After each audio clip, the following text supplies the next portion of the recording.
بسم اللہ الرحمن الرحیم۔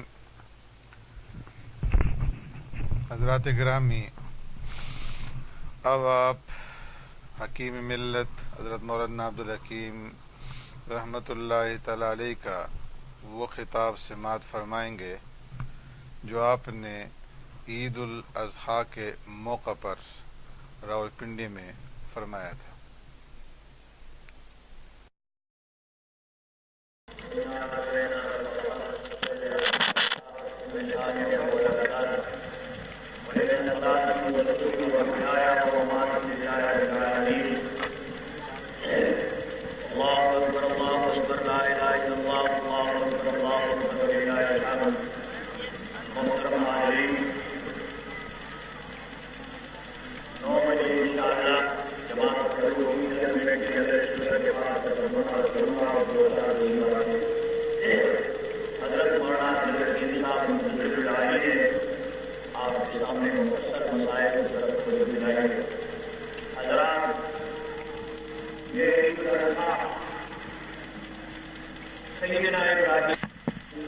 اس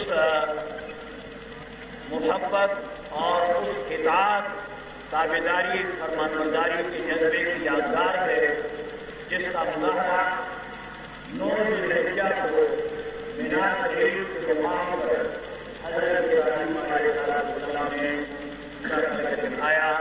قرآن کریم کو پڑھیے، قرآن کریم کو سمجھیے تو قرآن پاک کے ذریعے مفصل طور پر واقعہ موجود ہے۔ اللہ کے قرآن کے ہم نے آواز دی منادی سے، ہم نے آواز دی ایا ابراہیم، اور آواز یہ دی کہ اے ابراہیم قد صدقت الرؤیا، تو نے سچا کر کے دکھا دیا اپنے باپ کو جنت میں پہنچایا۔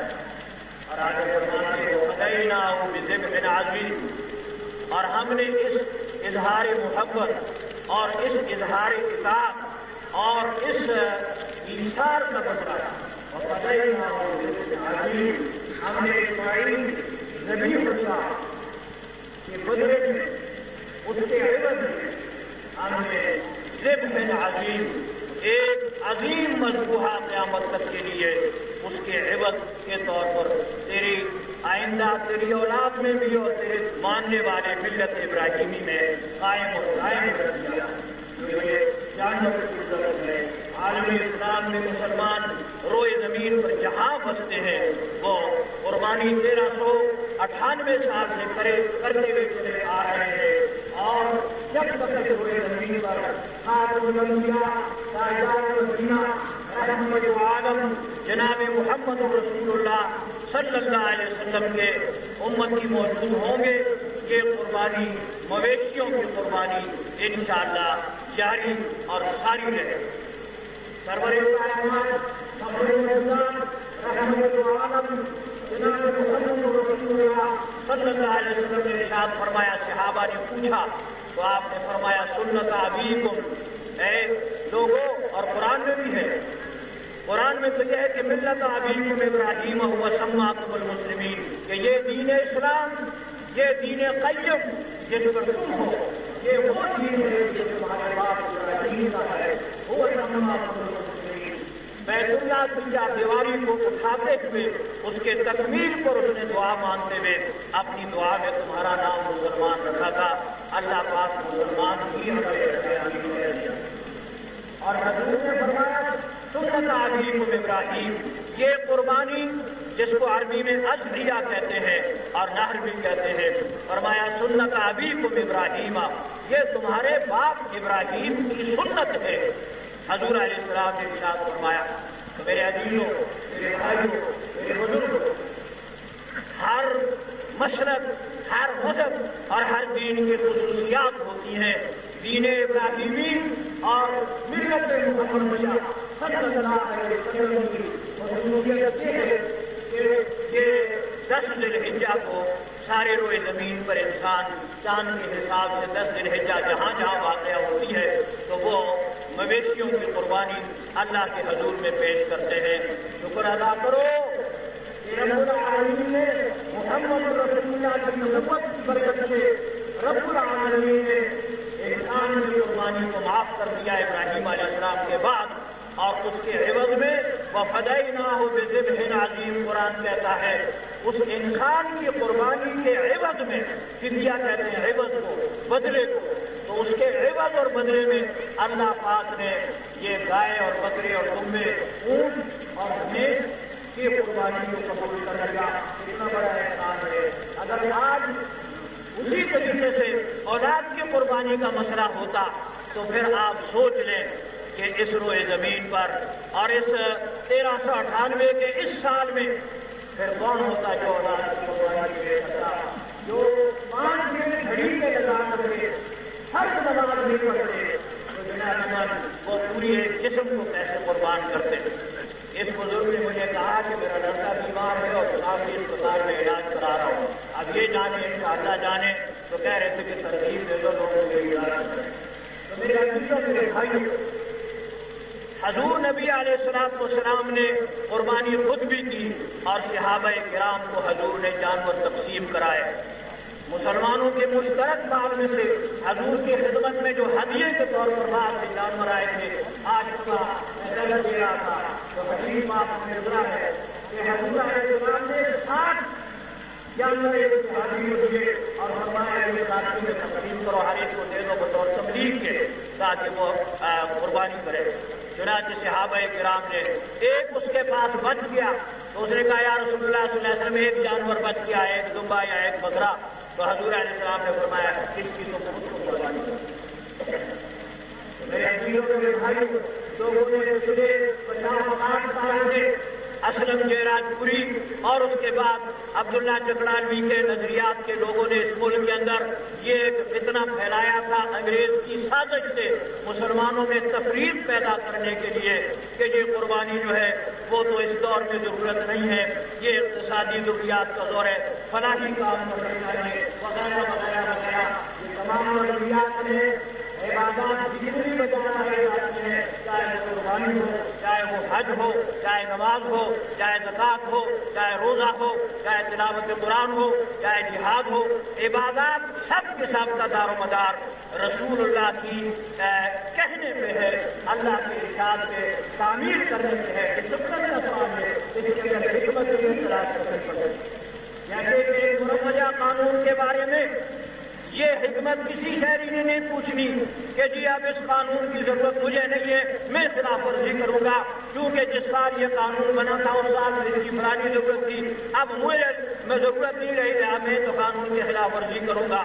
تو مروجہ قانون میں عمل درآمد کرنے والی اتھارٹی جو بھی ہوگی وہ اس کو ذرا سزا دکھائے گی کہ یہ اپنے طور پہ قانون کو یہ مذاق بنانا تیرے اختیار کی بات نہیں ہے، قانون بنانے یا نافذ کرنے والی اتھارٹی قانون کو تبدیل کرے تو کرے گی، تمہیں تو جب تک قانون موجود ہے اس کے ڈسپلن بھی رہنا پڑے گا۔ اس حساب سے سمجھاؤ ایسے ہی اسلام کی باتیں ہیں کہ اسلام کی باتوں پر بھی اللہ کے ارشاد رسول اللہ کے ارشاد کی وجہ سے عمل کرنا ہے۔ حکمت عثمانی نے کہا رہ گئی ویلفیئر کے کام، رفاع عامہ کے کام، تو اور کون سے رفاع عامہ کے کام کر کر کے تھک گئے کہ یہ ایک واجب کو چھڑانے کے لیے اور سازشیں اب بھی چل رہی ہیں۔ اس عید کے اجتماع کے ذریعے سے میں بطور پیغام کے آپ کے ذریعے سے ملت اسلامیہ کے ان 7 کروڑ انسانوں تک جو پاکستان میں بستے ہیں ایک بات کو جانا چاہتا ہوں، نقل کیے جاؤ، وہ یہ ہے کہ تفریق کے اندر، اختلاف کے اندر نحوست ہے اور کمزوری ہے اور تباہی اور بربادی ہے، یہ یاد رکھو، اور آپس میں ملت اسلامیہ پر رہتے ہوئے آپس میں اتفاق اور اتحاد کے اندر برکت ہے، اتنی وقار ہے، اتنی دبدبہ ہے اور اتنی روک ہے۔ سیاسی ترقی بھی اسی سے ہو سکتی ہے اور اقتصادی ترقی بھی جناب من اتفاق سے ہو سکتی ہے۔ بے اتفاق گرانا تباہ ہوتا ہے، بے اتفاق 2 شریک دکانداروں کا کاروبار تباہ ہوتا ہے، بے اتفاق معاشروں کے ہاتھ میں سکون تباہ ہوتا ہے، اور بے اتفاق زنانیوں کی وجہ سے گھر اجڑتا ہے اور نظام سارا تباہ برباد ہوتا ہے اور بے اتفاق قبلت کی وجہ سے ماحول تباہ ہوتا ہے اور اس ملک کا روزگار اور اس ملک کا کاروبار اور اس ملک کا ہوتا ہے وہ تباہ ہوا کرتا ہے۔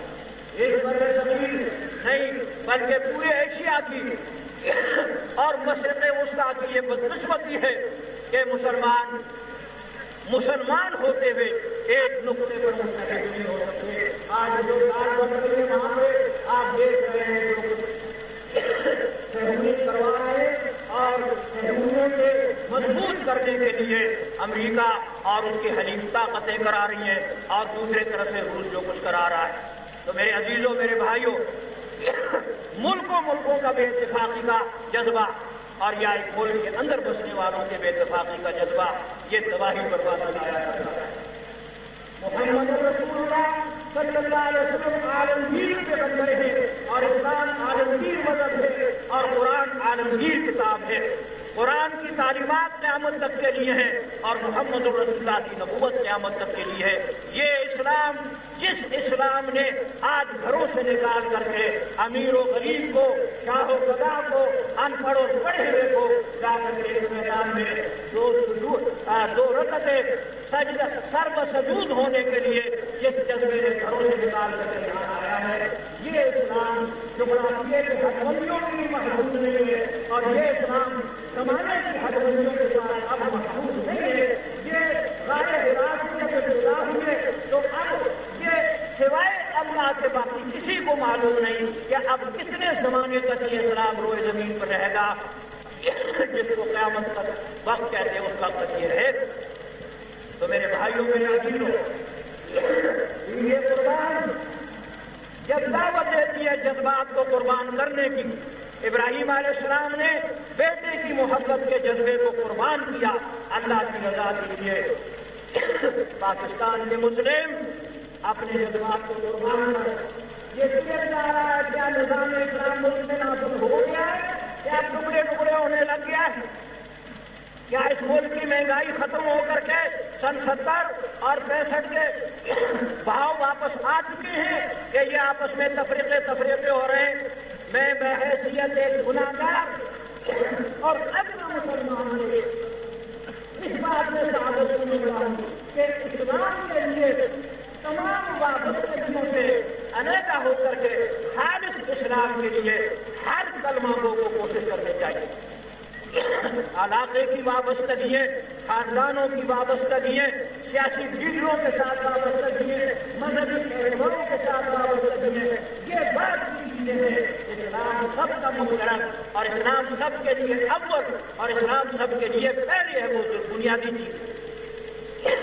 ہم مسلمان ہیں تو سب کچھ ہے، اگر مسلمان نہ رہے خدا نہ رہے تو اگر اسلام نہ رہا تو جناب من پھر حنفی اور مالکی اور پھر شافعی اور حنبلی، پھر مقلد اور غیر مقلد کے امتیازات بنی ہوئی ہیں۔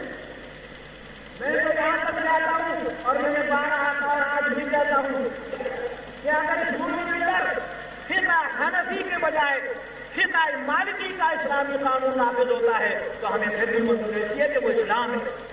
اگر اس ملک کے اندر فقہ شافعی یا فقہ حنبلی کا مکتبہ فکر کے مطابق اسلام نافذ ہوتا ہے تو ہمیں پھر بھی منظور ہے کہ وہ اسلام ہے۔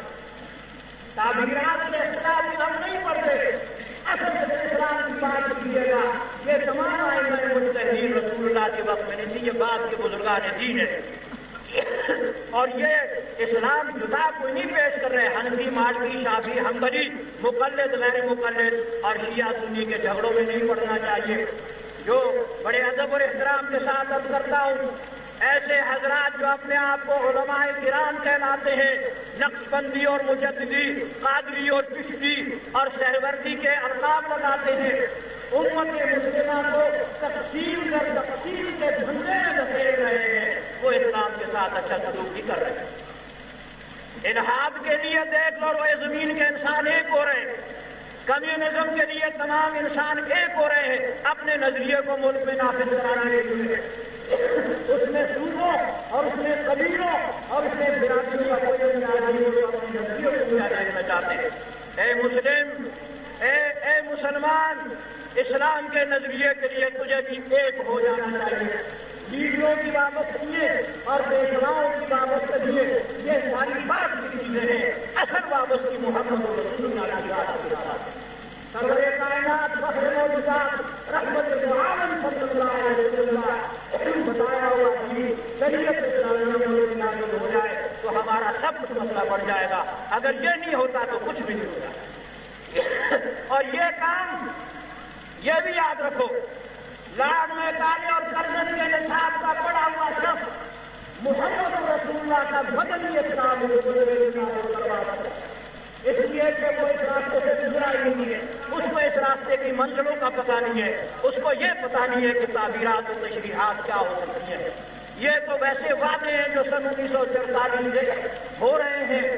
یہ 32 سال آزادی کے ہو گئے اور 50 سال آزادی سے پہلے کے لیے اس قرآن پاک کو نشانہ بنایا گیا ہے. خدا کرے کے وعدے پورے ہو جائے, خدا کرے کے وعدے پورے ہو جائیں. پرسوں ایک اخبار نے مقالہ افتتاحیہ لکھا تھا اور اس کا عنوان تھا خدا کے لیے آئندہ وعدہ نہ کیجیے. میں نے کہا بہت اچھا لکھا ہے, جنگ کے اندر کا میں نے کہا بہت اچھا ہے.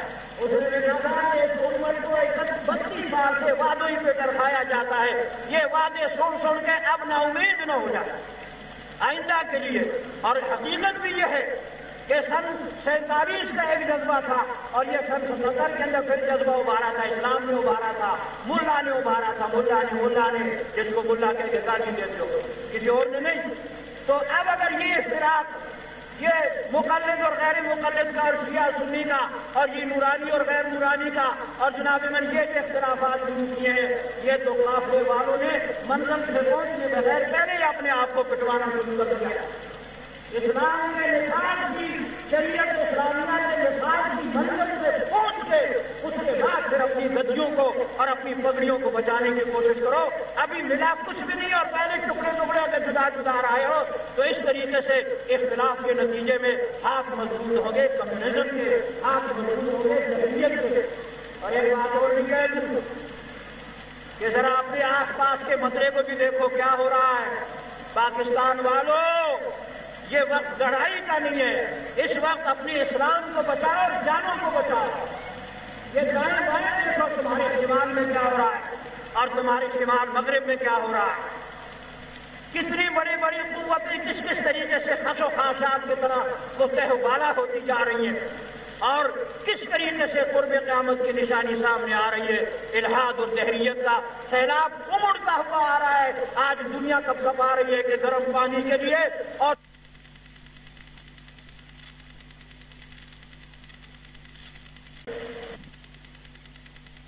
ان بزرگوں سے اور ان مزاریوں سے اور جناب من ان میگلوں سے اور ان ولیوں سے سماجت کرو کہ یہ وقت صوبے کے تعصب ابھارنے کا اور یہ قبیلوں کا تعصب ابھارنے کا نہیں ہے. ہم ایک قبیلہ ہے اور وہ ہم ایک گھر میں رہتے ہیں, اس گھر کا نام ہے پاکستان. ہم ایک برادری ہے اور وہ ہے مسلم برادری.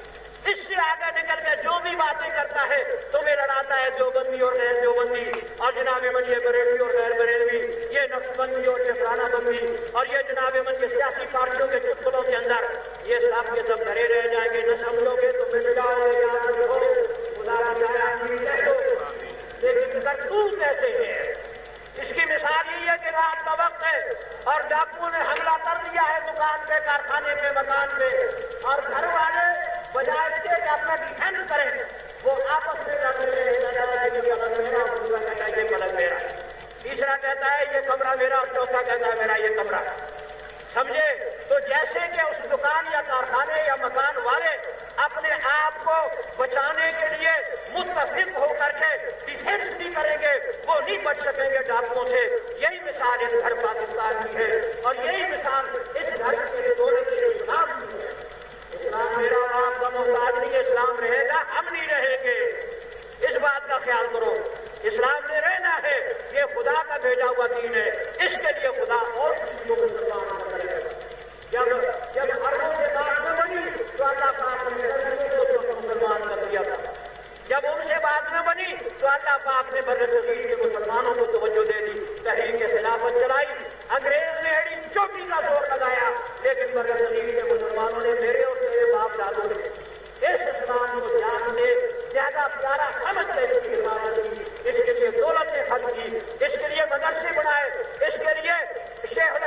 پیدا کیے، قاری پیدا کیے، مفسر پیدا کیے، اور آج 200 سال کے بعد بھی انگریز ذلیل و خوار ہو کے بر صغیر سے گیا اور ہاتھ بڑھتا ہوا گیا کہ میں تو یونس کی طرح اس بر صغیر میں اسلام کو نہ بٹھا سکتا۔ اس لیے یہ دیندار مسلمانوں نے اور علماء نے رل کر کے پرائیویٹ کوشش کی، جس کے نتیجے میں یہ اسلام آج تک موجود ہے۔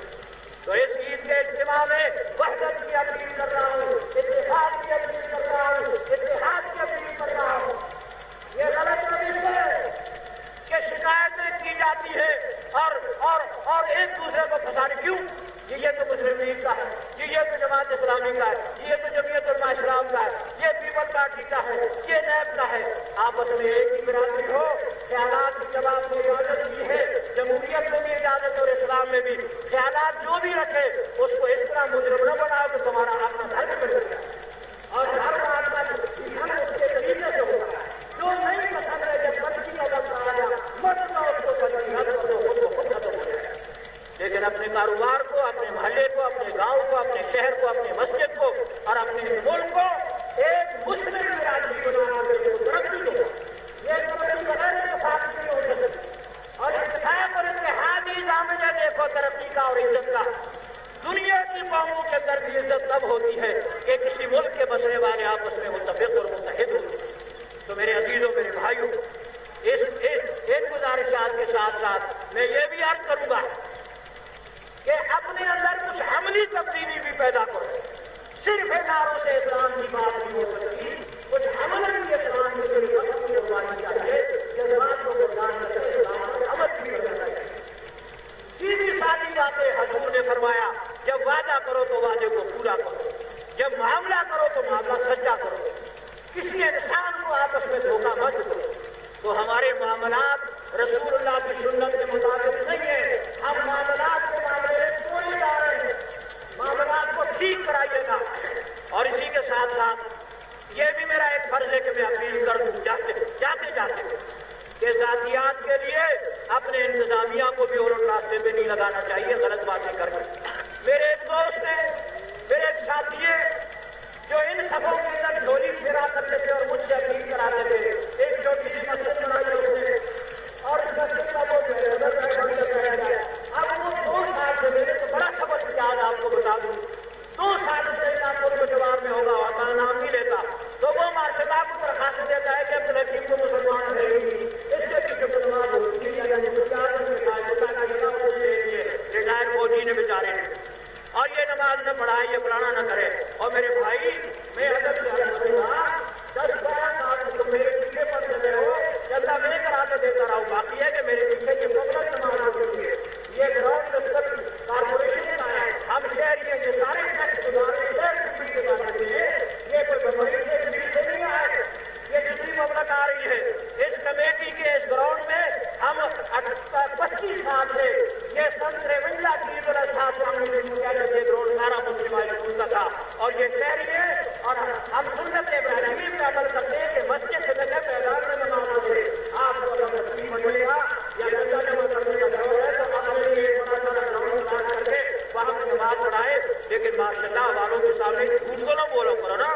اب درخواست دی ہے کسی عید کے دن ماشاء اللہ گورنمنٹ کی دھجیاں اڑا دی تقریر کر کر کے بجلی نہیں بتا رہا، یہ مجموعہ جانتا ہے کہ میں نے اس کا دھیان نہیں دیا، اور آپ کا خرید ہوتا رہے، مجھے اس سے کیا تعلق ہے؟ تو بات کر رہا ہوں، حقائق کو چھپانا نہیں چاہیے، حقائق حقائق ہیں، ہماری کئی نسبتیں ہیں،